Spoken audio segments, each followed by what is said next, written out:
যে দলটিকে আমি প্রশ্ন করব সে দলের নাম হচ্ছে আল হিকমা। 1 নম্বর প্রশ্ন, মক্কা বিজয়ের সময় কাবার ভিতরে কতটি মূর্তি ছিল? 360টি। হামজা রাদিয়াল্লাহু তাআলা আনহুকে কে শহীদ করেছিলেন? ওয়াহশী। রাসূল সাল্লাল্লাহু আলাইহি সাল্লামের নাম কি? মুহাম্মদ। স্থায়ী কিবলা কোনটি? কাবা। আরবি মাসের মধ্যে সর্বোত্তম মাস কোনটি? রমজান মাস। রাসূল সাল্লাল্লাহু আলাইহি সাল্লাম কোন দিনে ইন্তেকাল করেন? সোমবার।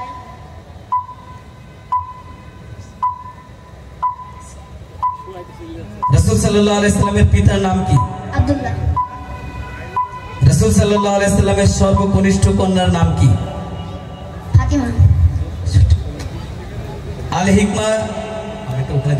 আল হিকমার যে সমস্ত প্রশ্নগুলো করা হয়েছে সমস্ত প্রশ্নগুলো সঠিক ছিল। এবার প্রশ্ন করব আল ইলম দলকে। 30 সেকেন্ডের ভিতরে 5টি প্রশ্নের উত্তর দিবেন আপনারা। Time start. রাসূল সাল্লাল্লাহু আলাইহি সাল্লামের দুধ মাতাকে?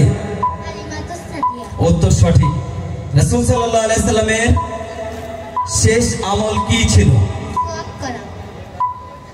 রাসূল সাল্লাল্লাহু আলাইহি সাল্লামের অংশ নেওয়া শেষ যুদ্ধ কোনটি? সঠিক উত্তর। প্রথম ওহী কোথায় নাজিল হয়?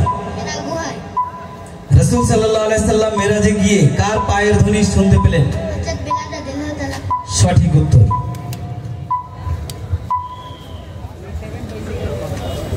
এবার প্রশ্ন করব আল ফাতার। আপনাদের জন্য 30 সেকেন্ড সময়। প্রশ্ন শুরু।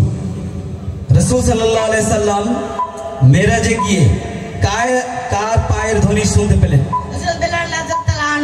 উত্তর সঠিক। রাসূল সাল্লাল্লাহু আলাইহি সাল্লামের প্রিয় স্ত্রী কে ছিলেন? আয়েশা রাদিয়াল্লাহু আনহা। রাসূল সাল্লাল্লাহু আলাইহি সাল্লাম কত বছর বয়সে ইন্তেকাল করেন? 63। রাসূল সাল্লাল্লাহু আলাইহি সাল্লামের হিজরতের সাথী কে ছিলেন? আবু বকর রাদিয়াল্লাহু আনহু। সবগুলো উত্তর সঠিক। এবার প্রশ্ন করব আন-নূর দলকে। আপনাদের জন্য অনুরোধ 30 সেকেন্ড থাকবে। আপনাদের সময় শুরু হচ্ছে এখন।